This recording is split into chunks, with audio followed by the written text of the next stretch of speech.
Welcome to the St. Patrick's Virtual Beer and Whiskey Festival. The pot of gold on the end of this rainbow is not gold, but it'd be a box of beer and whiskey. Thank your lucky shamrocks that you were one of the lucky few who received a box before it sold out, and get langered with the rest of us.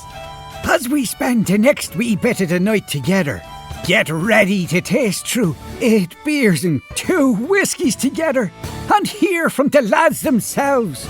Listen to the music of the Dubliner as Finnegan Blue will entertain you from the living room.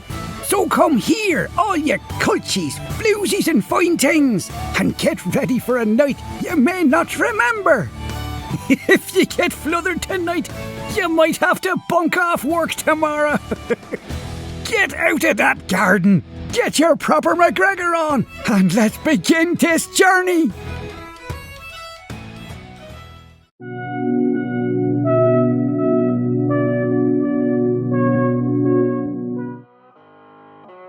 Hello. Hi. Welcome to the Apple Orchards of Sonoma County, California, home of Ace Cider and Ace in the Hole Pub.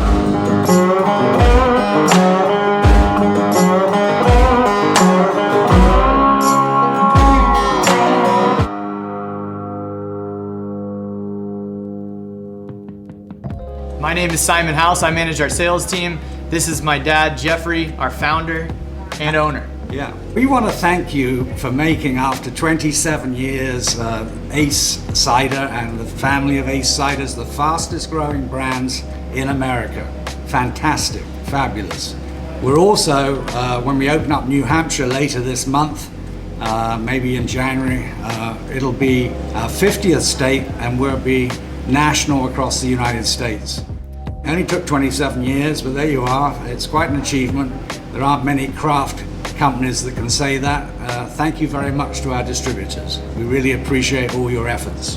Yeah, Ace is the only nationally distributed cider brand that's independently owned, and it's the only nationally distributed cider brand made from fermenting apples entirely without added sugar. So sit back, relax, and take a trip to the islands with us. And our newest innovation, Ace Mango. Wow. This cider blends our apple cider, our semi-dry apple cider, with mango juice. We're getting our mangoes close to the equator where it's hot and humid from Ecuador. It's really nice, light, and easy drinking at 5% ABV. You might have found our mango cider on draft already, starting in February and March. We've got a lot of excitement already, a lot of retailers asking for Ace Mango. We're excited to launch the 3rd leg of our dynamic tropical trio in 2021. These tropical fruit ciders are driving a lot of the growth in the cider segment, outpacing all the other flavors in cider at the moment. We're really excited for 2021. Cheers. Cheers. Cheers. Damn good. Yum. Thank you very much for supporting our family business for nearly 3 decades. And 2 generations. 2 generations. Thank you for taking us national. And when things get a little better out there, you've got to come and visit us in Sonoma County, the Russian River area, and have a cider or 2 with us. Cheers. Cheers.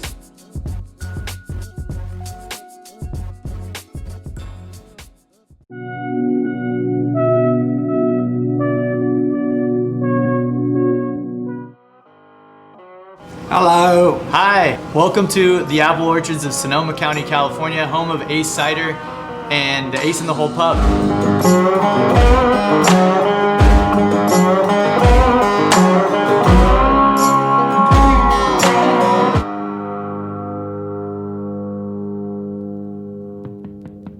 My name is Simon House. I manage our sales team. This is my dad, Jeffrey, our founder and owner. Yeah, we want to thank you for making, after 27 years, Ace Cider and the family of Ace Ciders the fastest growing brands in America. Fantastic, fabulous.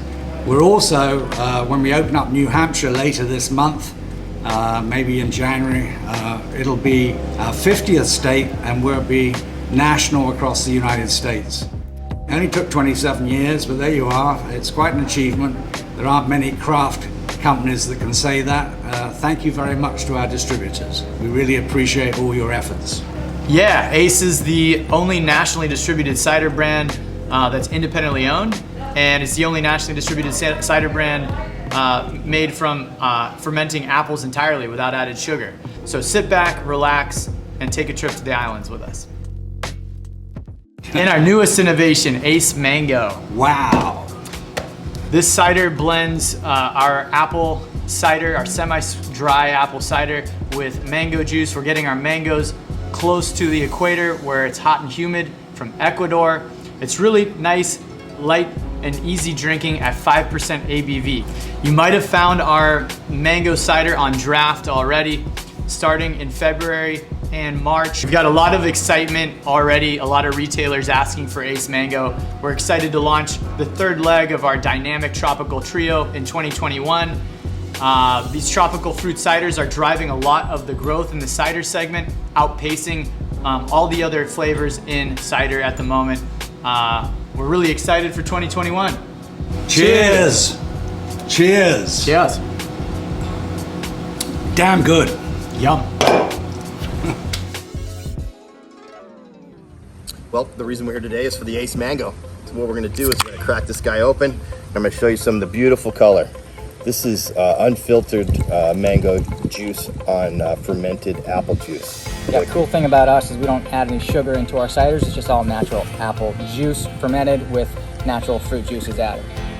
All natural, vegan, 5% alcohol by volume, so you can have a few of them. And there's plenty of ways to serve it. You can serve it ice cold in a glass like this. You could serve it over ice. Or Scott, you can show them how we like to do it. Yeah, let's crack this. So, another way you can do it, bring your glass with a little bit of lime and tahini, pour it over ice. Super refreshing. Like John said, unfiltered. Get a little salty lime chili from the rim. Cheers. Cheers. That's a great way to impress some guests without having to do much work. Look at that. Ah, wonderful. That's so like true to the mango character. It's like you're biting into a mango. Really yummy. Thank you, folks. We appreciate you. Yeah, hope you enjoy it. Thanks for hanging out with us. Cheers. Cheers. Thank you very much for supporting our family business for what, nearly 3 decades? And 2 generations. 2 generations. Thank you for taking us national. And when things get a little better out there, you've got to come and visit us in Sonoma County, the Russian River area, and have a cider or 2 with us. Cheers. Cheers.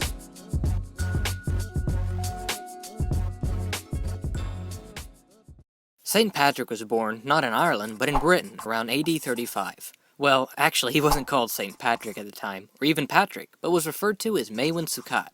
Good thing he changed his name later. St. Maewyn's Day just doesn't have the same ring. We'll stick with Patrick, just in case I'm slaughtering that pronunciation. Patrick was quite far from being a saint growing up. Until he was 16, he considered himself a pagan, or maybe even an atheist by today's definition. It was at that age when he was taken into slavery by a group of Irish marauders that attacked his village. Patrick was sold to his master, a Druid chief in Ireland, and served him for 6 years. It was during his captivity that he became a Christian. One day he heard what he described as a voice compelling him in his sleep to leave his master and find a ship that awaited him. He fled to the coast of Ireland and eventually made it back to his home. He then decided to study in the monastery and stayed there for 12 years, during which he decided that his calling was to convert the pagans to Christianity. Eventually, he adopted his Christian name, Patricius, or Patrick as we now know it, and returned to Ireland after being appointed a bishop. Patrick was very successful at winning converts, which upsetted the Celtic Druids, who had him arrested several times, but he managed to escape each arrest. Patrick traveled through Ireland, establishing monasteries, schools, and churches throughout the land. Eventually, Patrick returned to where he had once been a slave, to pay his ransom to his former master. Despite being treated cruelly, Patrick didn't hold a grudge against him. As Patrick approached his master's old homestead, to his horror he saw that it was in flames. Patrick found out that the stories people told about him had preceded him, and in a fit of frenzy, his old master gathered all of his treasures into his mansion, set them on fire, and then threw himself into the flames. An ancient record adds that his pride could not endure the thought of being vanquished by his former slave.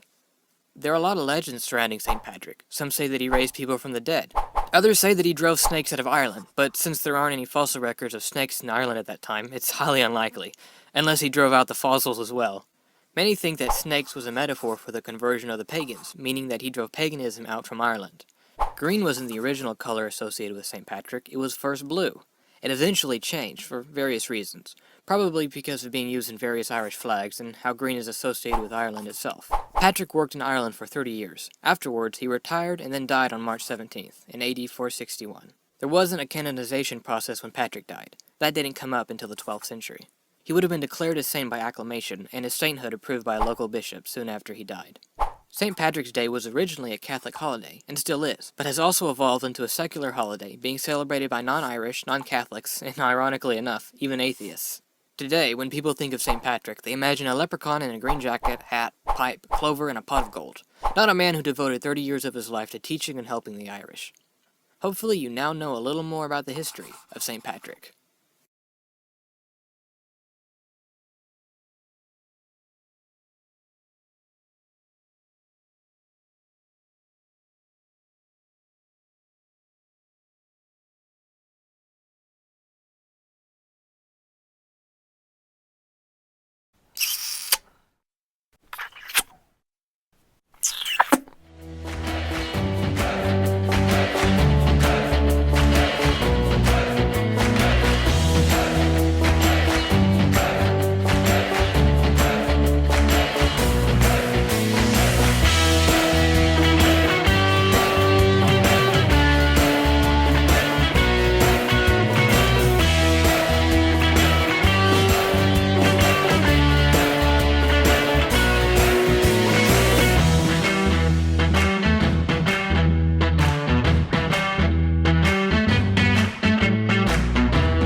Hello everybody, my name is Richard Lovelady. I'm one of the principal owners of Lovelady Brewing Company. I've been brewing professionally here in town for almost 25, 26 years. I started my own brewery about 5 years ago here on Water Street. It was considered then, and I still think now, a redevelopment zone. But we came down to Henderson because we have family that lived here since the 50s, and we wanted to bring some momentum to the redevelopment of Water Street. And I think we have. If you look up and down the street, boy, there's a lot of construction going on, a lot of restaurants, a lot of bars coming in. So we're really excited about that. Lovelady Brewing is, I'd like to say it's a unique brewery. We try to do beers that are a little off-center and some strange flavor combinations. So if you look at our 12-ounce beers out in the marketplace, none of them are really a standard like lager or a standard ale. There's always something a little bit different about them. The one beer that I've never thought in my life that would take off and do really well is our Ninth Island Pineapple Sour. It's a golden kettle sour. Pretty simple recipe.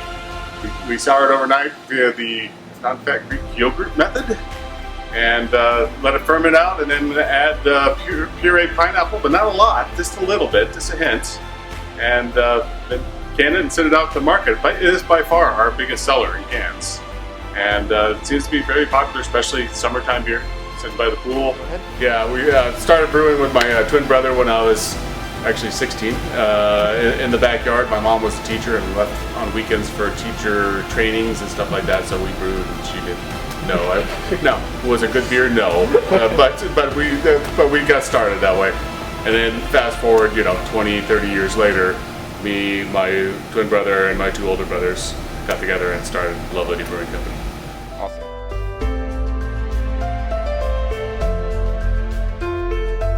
What's up, everybody at Rockstar Beers? Thanks for tuning into the festival today. Happy St. Patrick's Day. We're Finnegan Blue. This is Morrison's Jig.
Good evening, everyone, or good afternoon, depending on where you are in the world right now.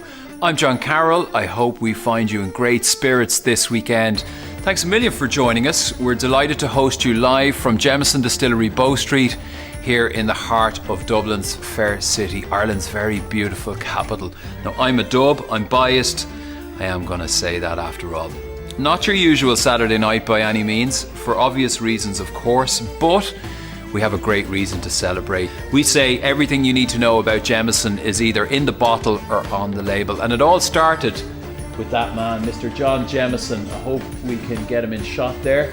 When he moved over with his good wife Margaret from Scotland in 1780 and set up shop here in Smithfield in the heart of Dublin. And with a bit of innovation and a lot of hard work, the distillery grew, and so too did their family. They had 16 children together. Wow! I have 3 and I can't cope at the moment. At its peak, the distillery here employed around 300 people and supported hundreds of families in this very neighbourhood. By the late 1880s, we were producing about 1 million gallons of whiskey, and that's roughly 6.5 million bottles every single year, a huge number. Now back to the bottle, have a little look under there. You'll find a barrel man. These guys carrying barrels on their backs represent the hard workers past and present who built our whiskey from the ground up. Now some of them are even immortalised in JJ's bar here, etched in the wood.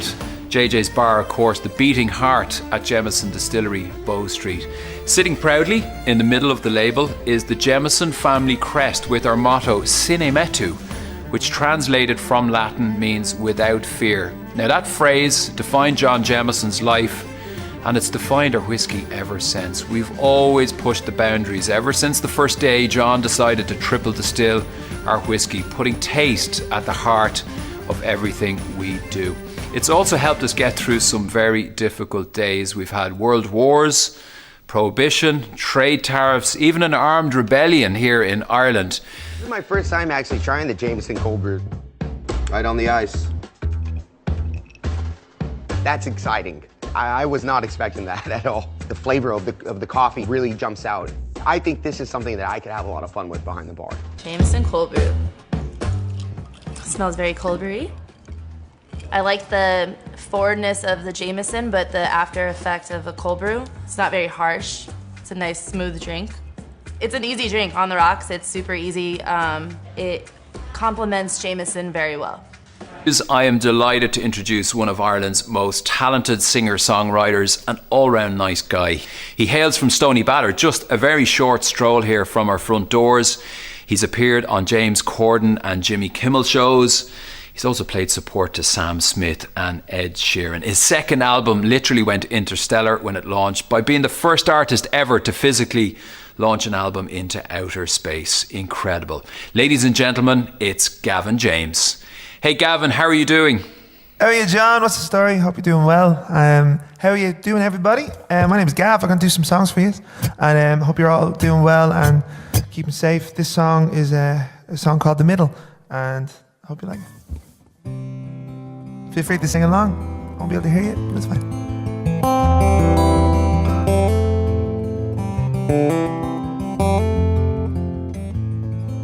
And hold me close, and don't ever let me go. In your heart I found a home, somewhere I've never been before. No one knows just where they wanna go, living life and growing old. Simple songs and same old stories, but we could start a fire. We could start a fire. I feel you in my bones. Oh, oh, oh. From my head down to my toes. Oh, oh, oh. And I know it's so long way down while we're caught in between. Won't you stay in the middle with me?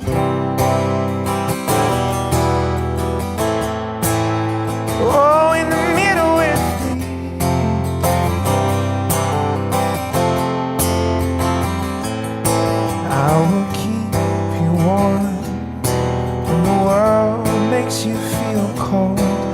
will follow where you go. I'll be there when you're lonely. And I know it's strange, living life in different ways. I swear I'd give you all my days if I could, 'cause I feel you in my bones, from my head down to my toes, and I know it's a long way down while we're caught in between. Won't you stay in the middle with me now? Or can we rush in? 'Cause I know there's no way the lights go out when you're so far under my skin. I'll breathe you in,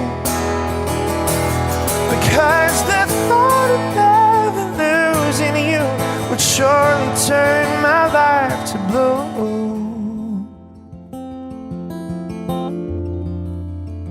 'Cause I feel you in my bones, from my head down to my toes, and I know it's a long way down while we're caught in between. Won't you stay in the middle with me?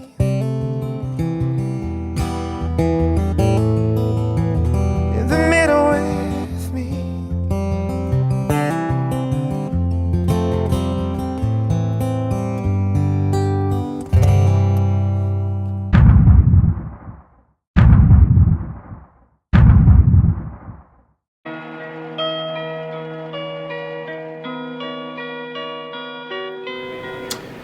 How you guys doing today? My name is Mike Mahano with Tanaia Creek Brewery. I am the Director of Sales for them, and I'm sure you guys are having a good time thus far, but we're going to feature one of our gold bronze medal winners, which is our Bonanza Brown Ale. Fun story about our brewery is we actually started off in '99 off of Tanaia and Cheyenne. So we were doing very great, and the crowd loved us to the point that we actually surpassed our capacity and we needed to get a new facility. So now we moved over to West Bonanza Road. We have a 15,000 square foot facility and we are able to produce over 30,000 barrels. So today we're gonna just narrow it down to this guy, which you guys should all have in your packet. And thank you so much. All right, well now it's time for the fun part. Let's pour some beer.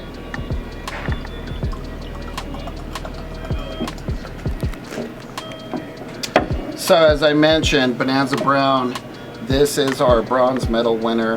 2013, this is where we got it from Great American Beer Festival out of Colorado. So that's kind of like the big boy festival where everybody gets to flaunt and showcase their beers, and hopefully you get an award, kind of like the Olympics. I was actually there. Oh really? In 2014. Awesome. Well, cheers to that, sir. Cheers to that. So what we have here is a 5.6% brown ale.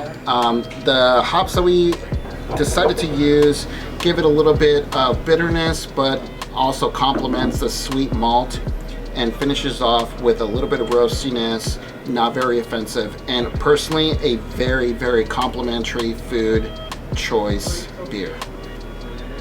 Cheers to you guys. Cheers. Well, like most people, decided to try something different from the big boy brewers and realize that there is something else out there, right? Fall upon, ironically, Tanaia Creek, and I stopped by and I was like, oh cool, local little neighborhood brewery, let's check these guys out. Everybody was super rad, had a lot of fun discovering the different styles of beer besides Bud, Miller, Coors, and all the other stuff. So from there, the sky was the limit, and I'm like, well, beer definitely does not rain from the skies. No. So let's see how it's made and the process. And me personally, I started doing my own studies and learning all the backbone and the background of beer, not only on how it's made, but I came from the distributor side. Yeah. So for the distributor side, I learned a lot of logistics and why there are so many labels and UPCs. Regulations and everything else. Exactly. So that built me up to the point that I felt my resume was good enough to approach the people that kind of got me into this realm. So that's where I'm at now. Yeah, director of sales. Yeah, we're definitely looking for the future. I mean, obviously COVID's hit everybody harsh, but hey, sky's the limit.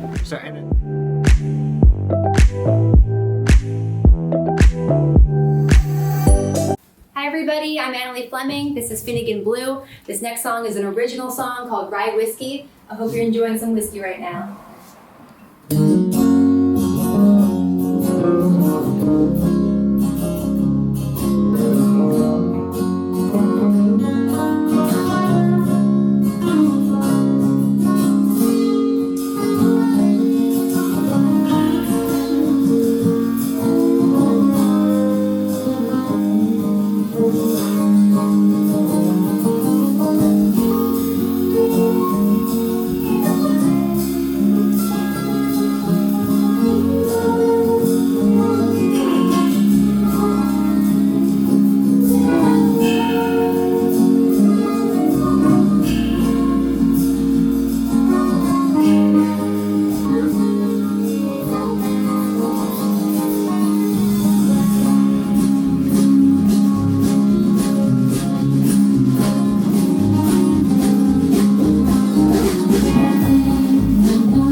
Check us out online. We're Finnegan Blue. Boom! All right, guys, that was the one.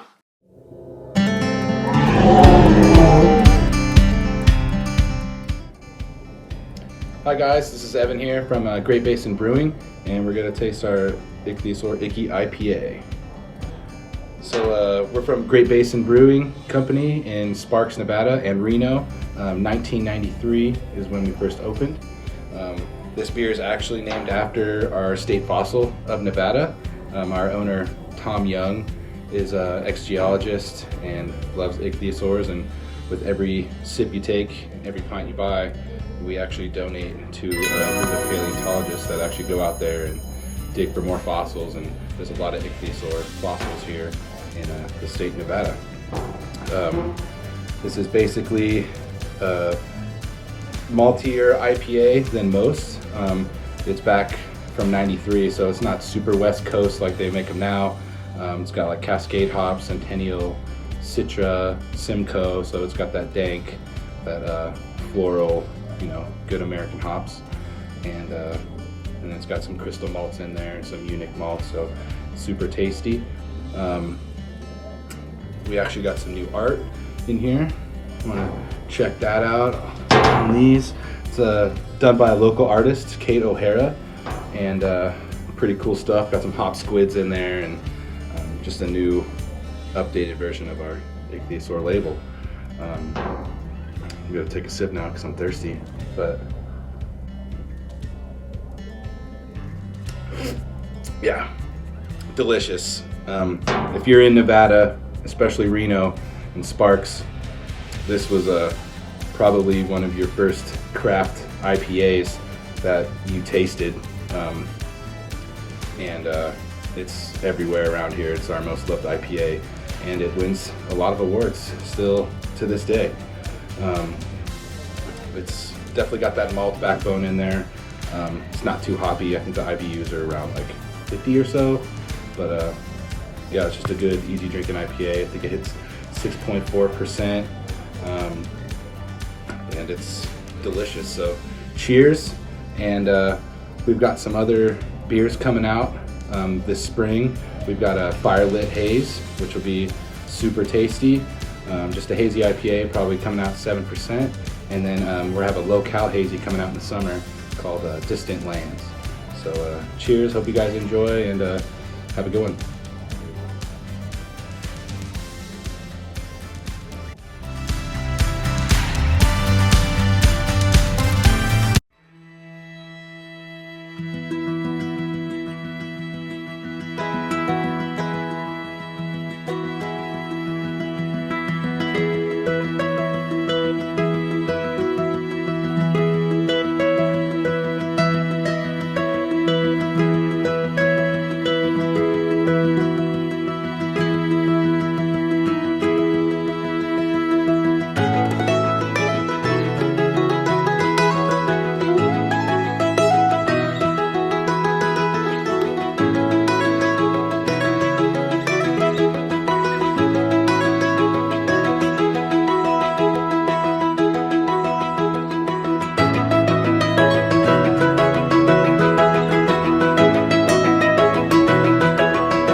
Hi everybody, my name is Bo McDonald. I'm the brewery ambassador for Big Dogs Brewing.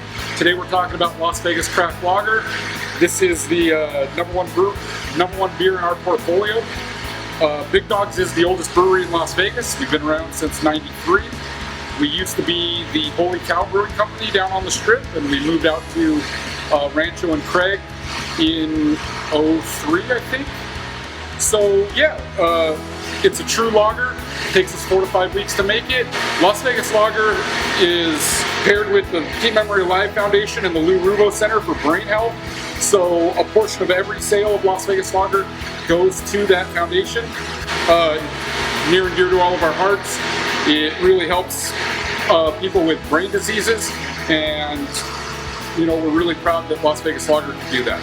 Yeah. I've actually had people come up to me and say, hey, I just want you to know that the Lou Rubo Center has really helped my grandparents. I had a woman tell me that her mom had gone through a lot of with dementia.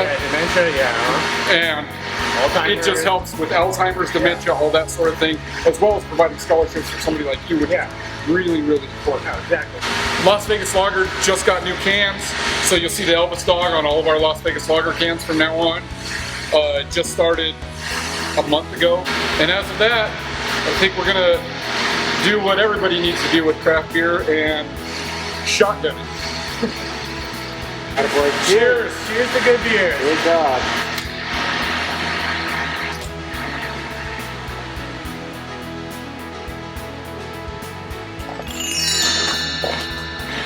Yeah. Yeah. Holy shit. Good. Wow, it's been a while since I've done that. Hell yeah.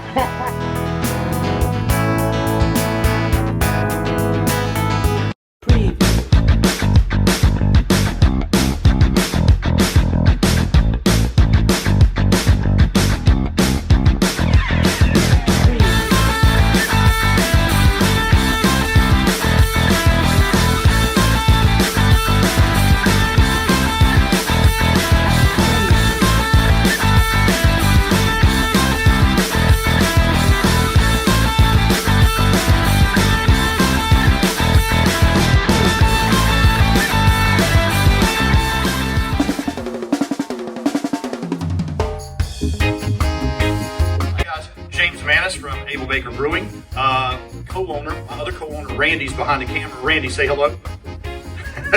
So we're coming to you from fabulous Las Vegas, Nevada. So for those of you who don't know about us, we're Able Baker based here in Las Vegas. We'd like to say thank you to the Rockstar team for inviting us to do this and for featuring Nevada-based beers in this version of their virtual beer tasting event. So we're happy to be here. Hold on a second. So we're here to talk about us a little bit. So where the name Able Baker comes from. I'm not James Able. That's not Randy Baker. And people will ask us all the time, if you just want to come and join me, why don't you come on over? So we're going to be talking about Able Baker and the Atomic Duck IPA. He always likes to be a star of the show, guys. Welcome the Atomic Duck. So just give me a second to go through this. So where we got the name Able Baker from is that we really wanted to find a way to tie our brewery to the state in a real and authentic way. And a buddy of mine gave me an old copy of the Las Vegas Review-Journal that talked about the testing at the Nevada test site. And we found out that the first 2 tests of atomic bombs at the site were bomb Able and bomb Baker. And we thought, wow, you know, the symbolism is great. The name's easy to say. Selfishly, if anybody ever created an alphabetized tap list, it's sure hard to come in above Able Baker on that list. So that was a notion for us, and we decided to go with it. In researching that, to tie to this fella right here, we found that, and don't worry, I'm going to turn a bad story good, that unfortunately when they did all that testing for a while, they tested on animals. So they took cows, chickens, rats, goats, pigs, mice, cockroaches out there because they wanted to know what would happen to soldiers. So amazingly, in the history of all that testing, only one animal ever survived, and it was a duck. So we took that duck, we put the atomic symbol behind it, we kind of made it our mascot, and we use him as a symbol of perseverance and good fortune. So this is kind of his namesake beer. This is our Nevada-made IPA, Atomic Duck. This has been a huge part of our brewery. It's kind of the beer that people identify us with. The imagery here, we wanted to soften kind of the atomic explosion with a little bit of a duck on top and really drive that home in a cartoony way to show that we weren't taking ourselves too seriously and have some fun with it. At the time when we were developing the beer, Randy and I were huge fans of Citra. We still are. And we wanted to feature that hop in this beer. So that's really what you notice. Let's give it up. Let's give it a try. Trying to get that professional pour there. So as you can see, beautiful color, fantastic head, just what you would expect from a Nevada-based IPA. 1 second. And if you give it a whiff, you're going to get all those characteristics from Citra that you enjoy. Nice floral characteristics. 1 second. And a great hop profile. So the floral characteristics and the Citra help hide the ABV a little bit. So we're hoping that you guys are really going to enjoy this. Pop it with your friends and enjoy it. Yes, I got you. So as is traditional, the Atomic Duck always likes to add his PSA at the end. And he'd like to assure you that absolutely no real ducks were harmed in the making of this beer. Enjoy.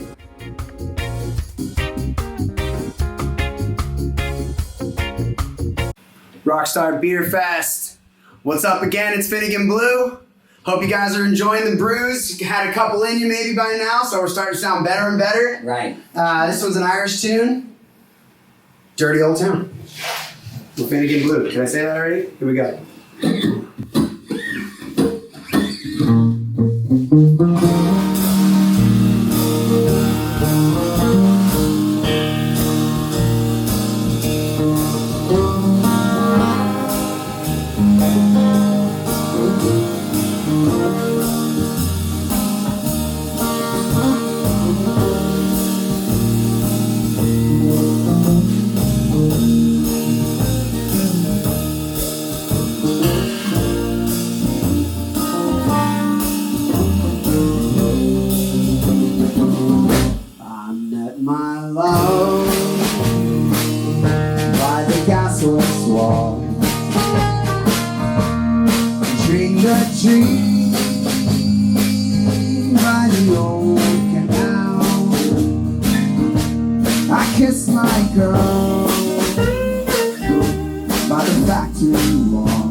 Dirty old town, clouds are drifting across the moon. Cats are prowling on their feet.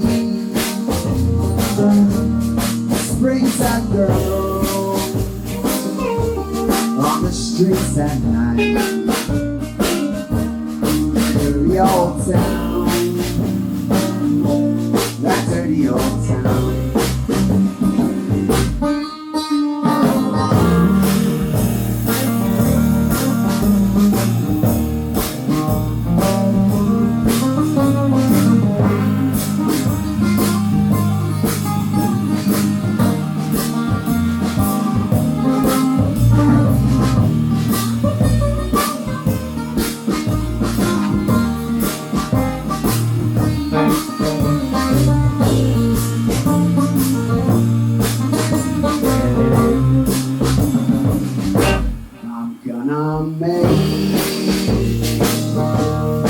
Sharp eyes,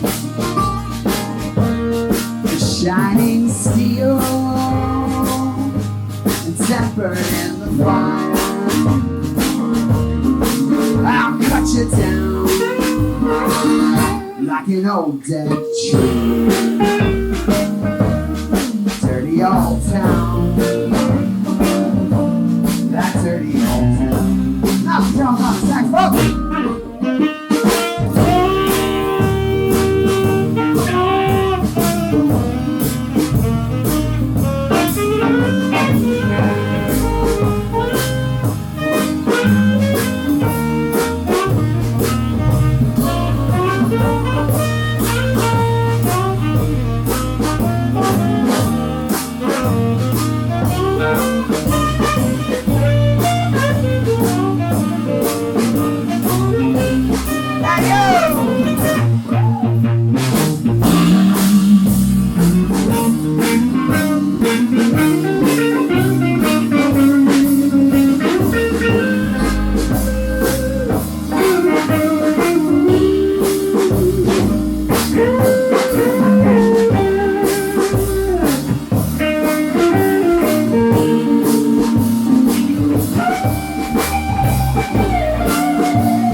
Dead tree.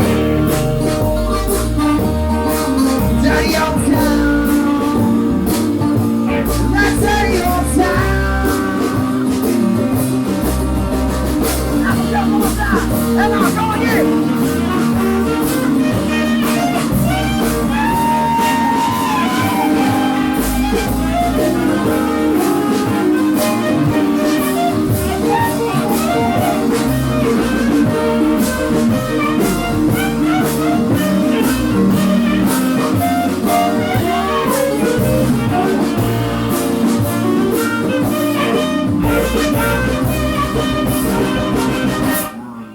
My love, by the gasworks wall, I dream a dream by the old canal. I kiss my girl by the gasworks wall. Dirty old town, that dirty old town. That dirty old town, that dirty old town, that dirty old town, yeah, that dirty old town. Wow!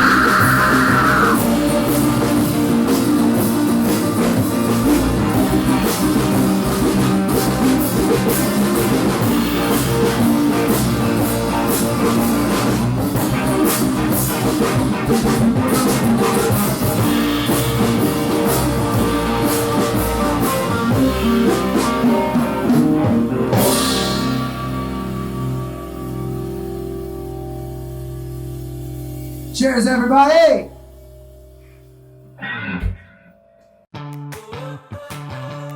When you believe in something, you gotta give it your all. and we're doing that with Screwball Peanut Butter Whiskey.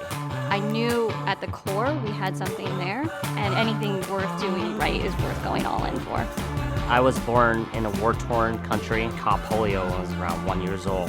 Lived in a refugee camp 6 years, and through a random act of kindness, we got sponsored by a Beachin couple, and we ended up in Ocean Beach. First time having peanut butter was just heaven on earth. You're just like, holy shit, what the heck is this? It just kind of like the taste of freedom for me. I met Steve when we were in elementary school. We started dating right after my freshman year in high school, and we've been together ever since. I started in the restaurant industry. I have a master's in chemistry and then law. When we were expecting our daughter, we knew that our lifestyles of work weren't gonna work if we were working apart. I wanted a project that really combined the best of both of us. And that's how Screwball was born. We got a lot of doors closed on us. Some people thought that we were ruining their whiskey. Other people might have thought we were ruining their peanut butter. But as soon as anyone tries it, you'll see this shock on their face and their whole opinion changes. Like, what can't Screwball go with? It actually enhances classic cocktails. Peanut butter and whiskey is just the perfect combination together. And Screwball is the greatest combination of us coming together. Most people think we're crazy leaving our multiple successful restaurants. Brittany's leaving her successful law career. But when we saw all types of people coming to have this, non-whiskey drinkers, whiskey drinkers, male, female, young, old, we knew that there was something here that could bring people together.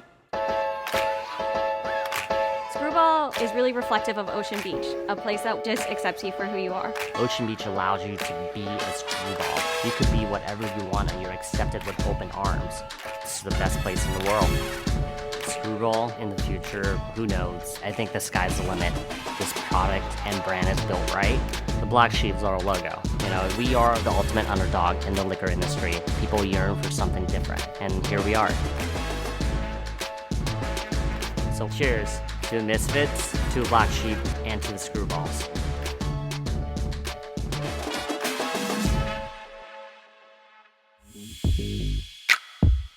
Are you the bold and daring type? Call now. Looking for something exciting and new? Get screwed. We've been waiting. 1833 Screwed. Give me your best shot. Call now. 1833 Screwed. Screw responsibly.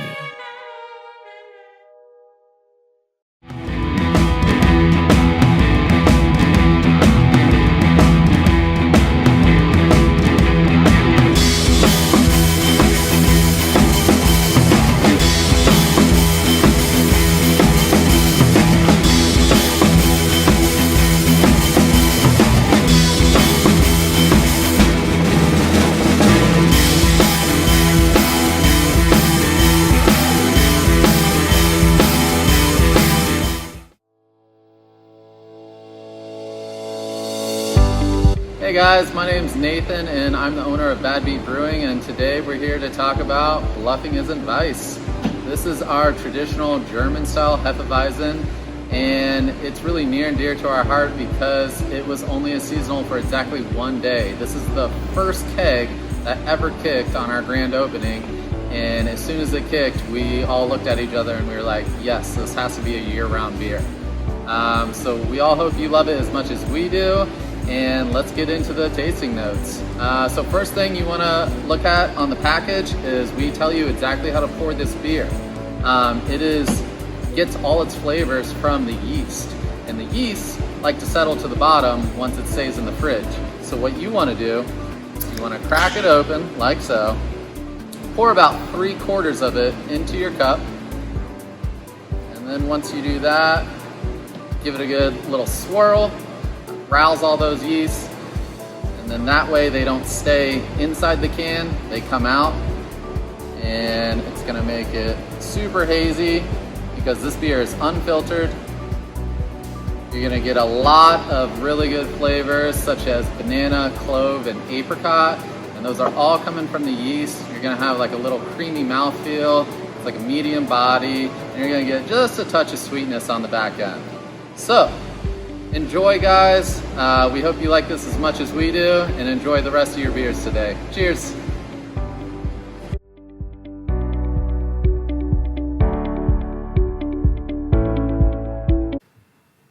What up, Rockstar Beer Fest? Virtual festival. Welcome back to our living room. Yeah. We hope you're having a good time. We're definitely having a good time. Welcome to the family. We're gonna do another Irish tune. This one's a jig. It's called the Kesh Jig.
Awesome, guys. You know what they say about being an underdog? You have to fight for every inch. You don't get respect until you earn it. Better yet, until you take it. Because the underdog doesn't get any handouts. They don't get any favors. The underdog just gets the job done. 7-5 Brewing. Beer worth fighting for.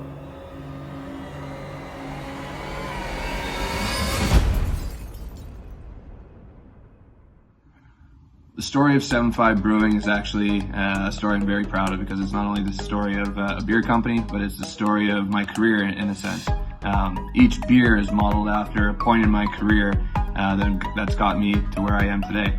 You know, if you take Dawnbreaker, it's a young Revo, you know, waking up early and getting on the grind and trying to figure out what I got to do to make it to the next level. Then you work your way to training day, and it's the story of, you know, I figured that out, but now I'm putting all that knowledge to work. I'm working hard to get to where I want to be. The next one, Shivergiver, it's that moment. I've made it. I finally made it. I'm an established NHL player. My lifelong dream has come true, and that's kind of the culmination of everything. And then the finale, the Grim Reaver. You know, the nickname I've been coined for being one of the baddest in the league, and you know, so that's kind of the story of 7-5 through beer.